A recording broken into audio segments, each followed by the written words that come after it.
என்ன கும்புறேன்னு பார்க்குறீங்களா? ஆமாங்க. கும்பிட்டு சொல்கிறேன் அப்படின்னா, கோவிலை பற்றி சொல்ல போகிறேன்னு அர்த்தம். கோவில்னா பெரிய பெரிய கோவில்லாம் இல்லைங்க. இது வந்து மனித கடவுள். ஓகேவா? நிறைய பேருக்கு ஒரு மாதிரி வரட்டு கௌரவம் அதிகம். நம்மள்ட்ட தான் பணம் அதிகமாக கடவுள் கொட்டி கொடுத்துருக்காங்கிற ஒரு ஹெட் வெயிட்டு, திமிரு, ஏதோ லைஃப் லாங் இந்த பூமியிலேயே நம்ம வாழ போகிறோங்கிற ஒரு எண்ணம் அவங்களுக்கு போல இருக்குங்க. அப்படியெல்லாம் இருக்கிறவங்களுக்கு அந்த மனித கடவுளை போய் பார்த்துட்டு வந்தாங்கன்னு வச்சுக்கோங்களே, ஓ இவ்வளோதான் வாழ்க்கையா, இது தெரியாமல் நம்ம இப்படி சேர்த்து சேர்த்து வச்சுட்டு போகையில் நம்ம பிறக்கையில் எப்படி வந்தோமோ போகையிலையும் அப்படி தான் போகிறோம். ஆனால் அது தெரியாமல் நிறைய பேர் என்ன பண்ணுறாங்கன்னா, அவங்களுக்கு கீழே உள்ள மனிதர்களை ரொம்ப காயப்படுத்துகிறாங்க. மனசளவில் ரொம்ப காயப்படுத்துகிறாங்க. அவங்க கௌரவம், அவங்க பணம், அவங்க வசதி அவங்கள்ட்ட இருக்கட்டுங்க. ஆனால் யாருமே கஷ்டப்படுற ஒரு குடும்பத்தை பார்த்தோ, கஷ்டப்படுறவங்கள பார்த்தோ முடிஞ்சால் உதவி பண்ணுங்க. முடியலைன்னா அப்படியே போயிடுங்க. யாரையும் கஷ்டப்படுத்தாதீங்க. ஏன்னா இந்த மனித கடவுளை போய் நீங்கள் பார்த்துட்டு வந்தீங்கன்னா, அதுக்கப்புறம் இருக்க வரைக்கும் சின்ன சின்ன ஹெல்ப்பு, காசு பணம் அள்ளி கொடுக்குறது இல்லைங்க. முடிஞ்சால் சாப்பாடு போடுங்க. யார் உங்கள்கிட்ட வந்து கையேந்தி காசு கேட்டாலும் சாப்பாடு வாங்கி கொடுங்க. முடிஞ்சால் வாங்கி கொடுங்க. முடியலைன்னா 5 ரூபா 10 ரூபா கொடுத்துட்டு போங்க. ஒரு டீ குடிக்கிறதுக்காவது கொடுக்கணும், கொடுத்தா இல்லைன்னா கொடுக்கக்கூடாது. யாரை பற்றி சொல்கிறேன் அப்படின்னு இப்போ சொல்கிறேன். கணக்கம்பட்டி சித்தர் பழனிசாமி, அந்த தாத்தாவை தெரியுமா? நான் வந்து அவங்கள தாத்தான்னு தான் சொல்லுவேன். ஏன்னா எனக்கு அவரை பார்த்தா எங்கள் தாத்தாவை பார்க்குற மாதிரி ஒரு ஃபீலாக இருக்கும். நான் தாத்தான்னு தான் சொல்லுவேன். அவங்கள பற்றி, கணக்கம்பட்டி சித்தர் பற்றி தான் சொல்லலான்னு ஆசை. ஏன்னா எல்லாரும் போய் அவரை பார்க்கணுங்கிறது என்னோட ஆசை. கண்டிப்பாக பார்த்தீங்கன்னா தோணும், ஓ இப்படி இது வாழ்ந்துட்டு நம்மளும் கடவுள்கிட்ட போனால் நல்லா இருக்கும்ல, இது மாதிரி ஒரு குணம் உள்ள ஒரு மனுஷனும் இருந்திருக்கான்ல இந்த பூமியில், அப்படிலாம் தோணும். அவர் முருகன் பக்தர். கணக்கம்பட்டி சித்தர் வந்து முருகனோட பக்தருங்க. அதிகமாக அவரோட வேலை உண்டு. அவர் தியானத்தில் தான் அதிகமாக இருப்பாங்க. அப்படி போய் அதில் படிச்சுட்டு வந்தேன். எழுதி போட்டிருப்பாங்க இல்லையா, நான் போய் அவர் கூட இருந்துட்டு வரல, படிச்சுட்டு வந்ததை சொல்கிறேன். சின்ன ஓட்டு வீடு, அதுக்குள்ளே ஒரு கயிறு கட்டில், அதில் 2 பெட்ஷீட்டு, அப்புறம் துணி மூட்டை, ஒரு தலகாணி, ஒரு சின்ன சின்ன சட்டி மூட்டி பாத்திரங்க சும்மா கொஞ்சம் அந்த ஓட்டு வீட்டுக்குள்ளே. அப்படி இருந்திருக்காரு அந்த மனுஷன். ரொம்ப பெருமையாக இருக்குங்க. நான் வந்து அங்கே போவேன்னு நினைக்கவே இல்லை. அந்த இடத்துக்கு நான் போவேன்னு நினச்சே பார்க்கல. எங்கள் வீட்டில் போயிட்டு வந்து எல்லாம் பெருமையாக பேசுகிறாங்க, கணக்கம்பட்டி சித்தரை பார்த்துட்டு வந்துட்டோம், சித்தரை பார்த்துட்டு வந்துட்டோம். நான் வந்து என்னை கூட்டிகிட்டு போகலை, எனக்கு தெரியாது. நான் கொஞ்சம் ஆன்மீகத்தில் ரொம்ப ரொம்ப ரொம்ப ரொம்ப விருப்பப்பட்ட ஒரு ஆள். ஆனால் பார்த்தா அப்படி தெரியாது, உண்மையாக அதுதான். அப்போது நான் கணக்கம்பட்டி சித்ரா அப்படின்னு சொல்லிட்டு எங்கள் வீட்டுக்கு போனப்போ எங்கள் வீட்டில் இந்த ஃபோட்டோஸ்லாம் ஆட்டையை போட்டு வீட்டுக்கு எடுத்துகிட்டு வந்து வச்சுட்டு, தாத்தா எல்லாரும் பார்த்துட்டேனே சொல்கிறாங்க, நான் எவ்வளோ கடவுளை நான் பார்த்துட்டு வந்திருக்கேன் தெரியுமா, ஆனால் உன்னை பார்க்க முடியலையே தாத்தா, பழனிக்கிட்ட இருக்குன்னு சொல்கிறாங்க, இவ்வளோ தூரம்லாம் என்னை யார் கஷ்டப்பட்டு என்னை கூட்டிகிட்டு போகிறா அப்படின்னு சொல்லிட்டு அந்த ஃபோட்டோ எடுத்து வச்சுட்டு நான் வருத்தப்பட்டேன்.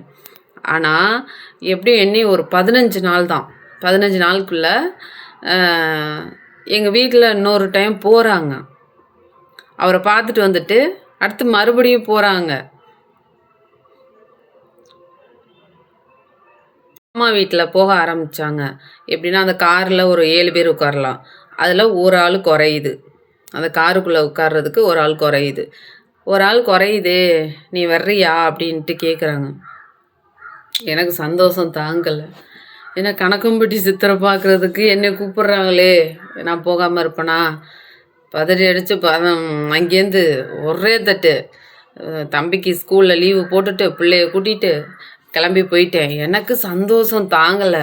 ஐயோ சித்தரை போய் அவரை பார்க்க போகிறோம் அந்த சந்தோஷத்தில் எப்படி நான் போயிட்டு வந்தேனே எனக்கே தெரியலைங்க. ஆனால் 1 ரூபா இல்லாமல் தான் போயிட்டு வந்தேங்க. நான் காசுலாம் கொண்டு போகல, போனது மாமா வீட்டோட தான். போய் அவரை பார்த்துட்டு அவ்வளோ கூட்டம். நான் ஒரு அமாவாசை டயத்தில் போனேன். கூட்டம்னா லட்சக்கணக்கான கூட்டம். அப்போ எனக்கு இடம் கிடைக்கல. நான் ஒரு ரோட்டில் படுத்து கிடந்தேன். நான் ரோட்டில் படுத்திருக்கேன். உண்மையாகவே நடந்தது. இல்லைன்னா நான் இவ்வளோ எக்ஸ்பிளைன்லாம் உங்களுக்கு கொடுக்க மாட்டேன். இதை நீங்கள் பார்க்குறவங்க கண்டிப்பாக அந்த தாத்தாவோட அனுகிரகம் இருக்கவங்க நீங்கள் பார்ப்பீங்க.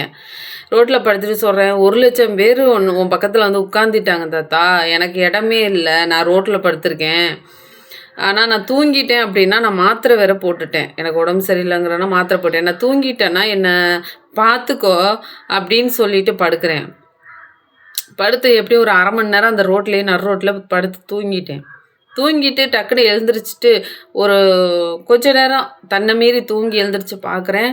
என் பக்கத்தில் பச்சை கலர் துண்டு தலையில் கட்டி ஒரு பச்சை வேஷ்டி கட்டி அதே தாத்தா என் பக்கத்தில் படுத்திருக்காரு. எனக்கு எப்படி இருக்கும்? அப்படியே வாரி சுருட்டி எழுந்திரிச்சிட்டு நான் படுத்திருக்கேன். என் கனைவாக அப்படியே வந்து படுத்திருக்காரு. நானும் அந்த முகத்தை பார்த்துருவோன்னா முகத்தை இப்படி மூடிட்டு தூங்குறாரு. அப்போ எனக்கு தோணுது, ஐயோ யார் அப்படி என்ன சித்தர் தாத்தா மாதிரியே இருக்குது பார்க்குறதுக்கு அப்படின்னு நான் ஒரு ஆச்சரியமாக பார்க்குறேன்.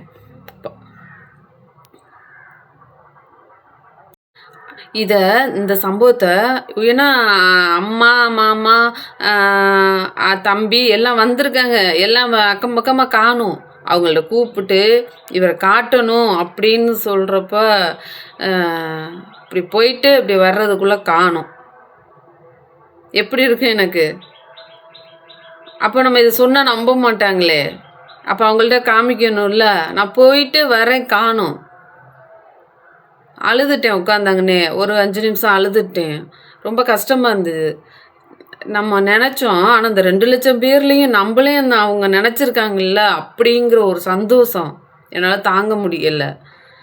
இப்போவுமே எனக்கு ஒரு கஷ்டம்னா தாத்தா அப்படின்னு நினப்பேன். ஏதாச்சும் ரொம்ப அதாவது அவரை ரொம்ப நான் நேசிக்கிறதுனால எந்த இடத்துல அவர் ஃபோட்டோ இருந்தாலும் எனக்கு கொண்டாந்து முன்னாடி கண்ணு முன்னே காட்டும். வெளில போகிறேன் ரோட்டில் ஏதோ ஒரு இடத்துல வச்சுருக்காங்க.